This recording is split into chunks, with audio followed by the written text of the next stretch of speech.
So, if we wanted to really get to the beginning of RBM's story, I think we'd go back a couple of generations to our grandpa Ben, who had his own portable sawmill and logging operation. And of course, that's our mom's father.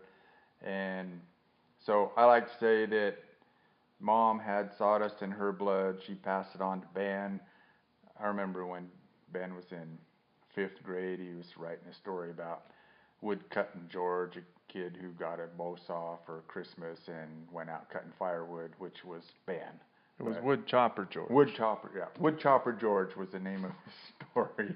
Anyway, so Ben had sawdust in his blood. What can I say? And I just kind of followed him into that. But So I remember in second grade or something, I used to cut corn stalks down in the corn patch with my pocket knife. And then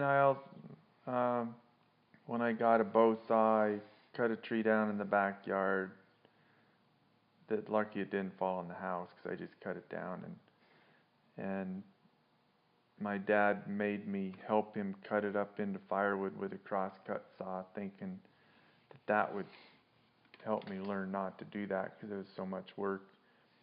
And I just liked doing it so much I wanted to cut another one down.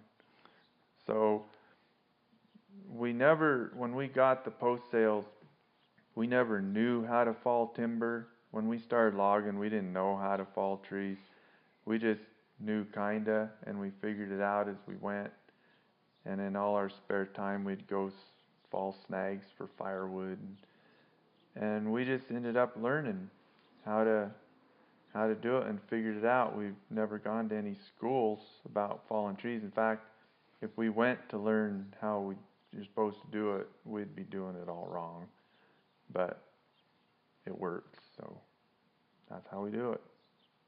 So when we were starting logging down on the Sale and Thompson River, they wanted logs, so we just put them on our truck and trailer and started driving down the road toward Thompson Falls to deliver them. And the truck broke down, and so we had to abandon it because we got some flat tires. And the Forest Service guy, the administrator of the sale, came up, and there was no paint, no ticket, no nothing on the logs, because by law, to remove logs from government land, you have to have a contract, you have to have tickets, you have to have everything. It's really, really important. And we didn't know anything about anything. We just took off down the road with logs, and we were basically stealing them. He was close to hauling us into jail, but he finally figured out that we didn't know what we were doing. So, but that's how we met the Forest Service administrator. We didn't even know he was there. the only reason that worked out, like throughout our history, people cut us a lot of slack because we were just kids that loved to work, and people respected that. That administrator who he was hard nosed as somebody could get, and fought with this company. At least the old man of the company, who died 2 weeks later, and then the kids were more cooperative with the Forest Service. But he ended up administrating a timber sale for us that we bought. After we finished that sale, we bought a timber sale ourselves in the same district, and he got to where he trusted us so much that, okay, fire inspections, the Forest Service administrator goes and they check your cat and your skidder and whatever equipment you have for axe, shovel, bucket, and all the required things you have to have for fire. He would sit in our cabin with us. Do you have a shovel on the cat? And we go, no, I left it. So, well, you better get it on there. He just trusted us.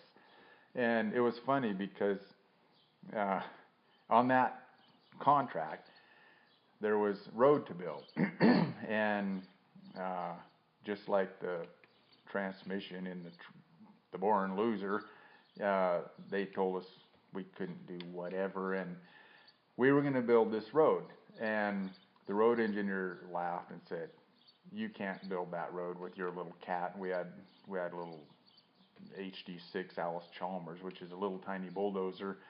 He said, "You can't. You'll have to have a D8 with a U blade, a road grader, and whatever else, I don't know. Well, we went out and we built the road with our little cat. We had to rent a rock drill and buy dynamite and do some blasting, which has some interesting stories in itself, the dynamite deal. But we ended up building a road, and the road engineer would not approve it because he didn't want to believe that he just, every time he came up, he said, well, you need to move a little more of this here and you'll taper that out, blah, blah, blah.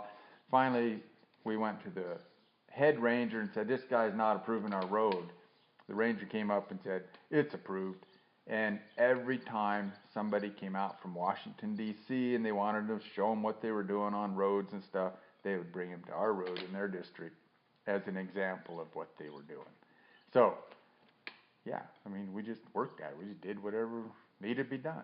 We worked in the longest days of the year. We were up at light, and I remember having to quit at 10 o'clock because it was dark, and we were really disappointed. We wished we had lights so we could keep working. Yeah. So, actually, as far as the beginning of RBM Lumber, there was actually two businesses before that. When we moved here in 1973, I was 15, Ben was 16. We traded 10 cords of firewood for a chainsaw because we had this old slow-moving Pioneer chainsaw that the saw shop people laughed at when we took it in. So they gave us a big firewood cutting saw with the agreement we would pay by bringing in 10 cords of firewood, which they sell to the public. And we did that first winter, and then in the spring we started cutting fence posts, and we bought our own timber sale, post sale contracts from the Forest Service, which our parents had to sign because we were too young, 15 and 16. The government doesn't make contracts with them. So, and we named our business B&R Post Cutting. The good thing about this is Roy was the bookkeeper for B&R Post Cutting. Right. And he had one little class in high school about bookkeeping, and we basically had income and expenses, and everything was on one page or the other. B&R Post Cutting, after we got into logging later, it became RBM Logging, which Dad could never understand why we wanted to change the name, but it became RBM Logging, and then later, after that, it became RBM Lumber. We still have the RBM Logging partnership, but so that's a lead up to where RBM Lumber actually came from.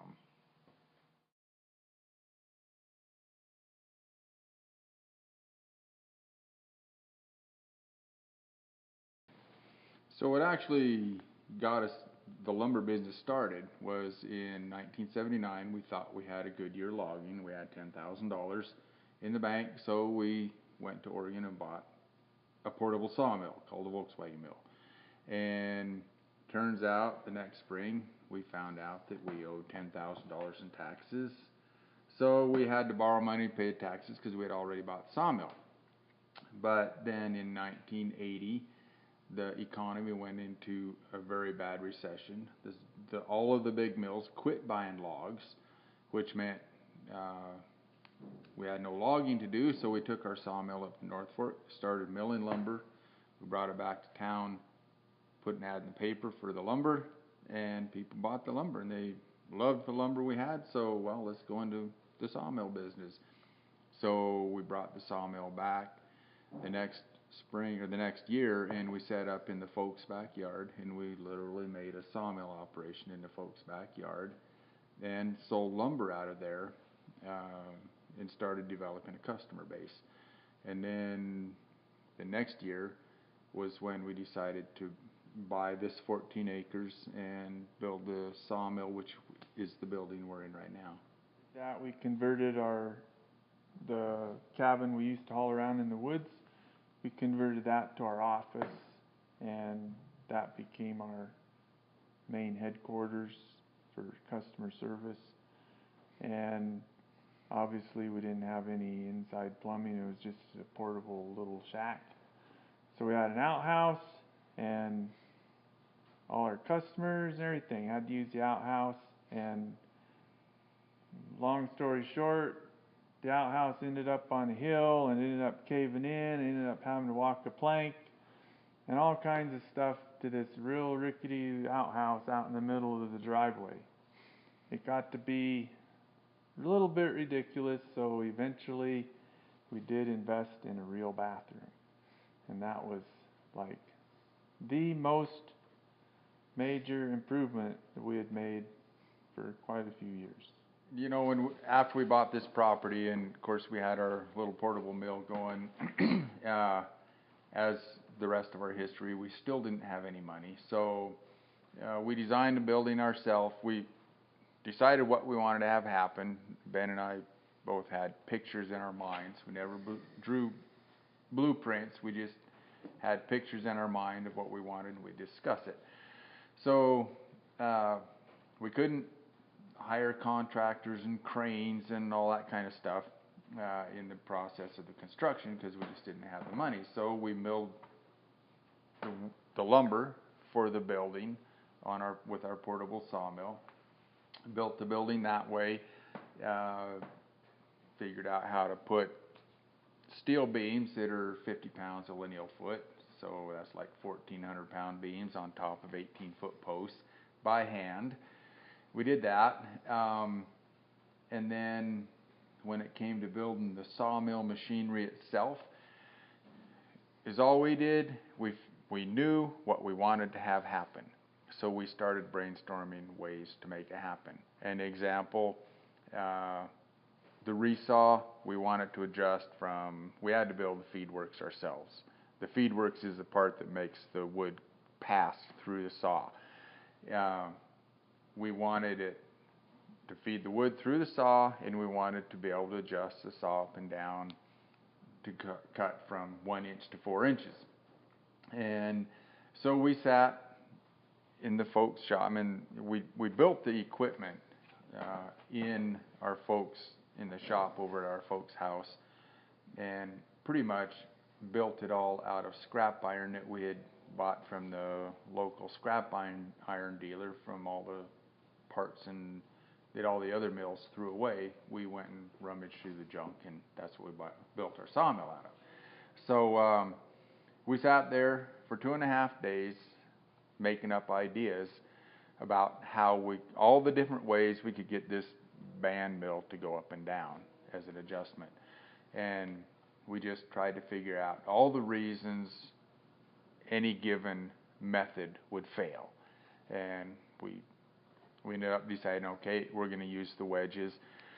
And so we designed it, put the wedges in, built our feed, and as far as the adjustment going up and down, we built that, and I think 33 years later, just last year, we did our first repair on that part of the machine. So we apparently went with the right method. Then the other major machine in the mill was called the twin saw. It cut the sides off the logs first thing, and we built that, and we patterned it after our portable mill so that we'd get the accuracy, and we called our business, we specialized in what we called precision cut rough lumber, because up to that time a lot of rough lumber varied a lot in size, so it was hard to use to build a house with because your walls wouldn't be true and everything. So we built all our machines with the idea of making accurately cut rough lumber, and that was our business at that time. Everything we do is to try to better use the resource of timber. And so rather than go volume, we try to expand the product line. Every time there's a grade, a cut, a part of the tree that another mill may chip for paper or sell out real cheap, we create a product line a product out of that part of the log that will actually make us money. And the most crucial thing we discovered is that moisture content is probably the key to our success, the way we see it, is because we separate interior moisture, exterior, which I don't know of anybody else that really does that. We have over 60 employees. We support over 60 families, and we use about 1 truckload of logs a day.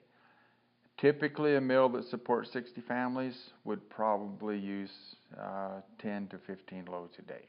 That's the difference in what we do and what a typical sawmill operation would do that's focused on volume. We don't care how big the pile of boards is at the end of the day.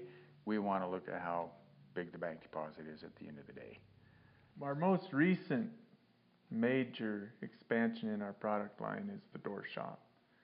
Building doors, unique doors that you can't get somewhere else because they're made out of lumber that usually people don't buy.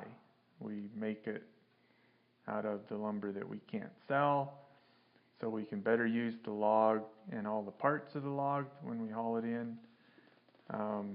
Some of this wood would not even get hauled out of the woods. I am the logger. I work in the woods, so I know what we can use and what we can't. So I bring in anything that will work.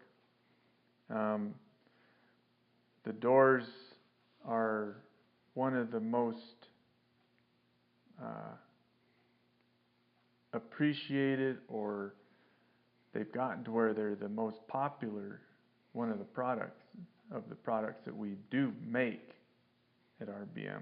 And even though they're not the most profitable, they are super attractive and people like them. Seriously, on that note, I love going in the door shop because every time I go in there, I have to go in the finish room and everywhere else just to see what they're doing, because I love seeing our doors. I mean, that's the way they are, so unique that the people love them. They love that part of our business. Frequently, our customers want something very unique, and we talk to them about what that is, and they want a door that's just unique to them, and we try to build that. Yeah, that brings up, a sub-theme in RBM's product line is basically what we do is we take nature's character and beauty and we bring that to life. It's not about the craftsmanship yet. The doors, the paneling, the flooring, it all works, and it works well. But what we really have on display is nature's creativity. And that's what we really promote. And that's what sells our product, is nature's creativity. As far as the future of RBM, we're all of us owners are getting older. We put a lifetime into this business. Personally, I would really like to see us find people that have the passion that we do, that want to keep it going. It takes a lot of years to develop what we have. I would really like to not see it go down the drain and disappear. But it takes people that really love what they do. And we haven't gotten rich, so if you want to be Bill Gates, don't come here.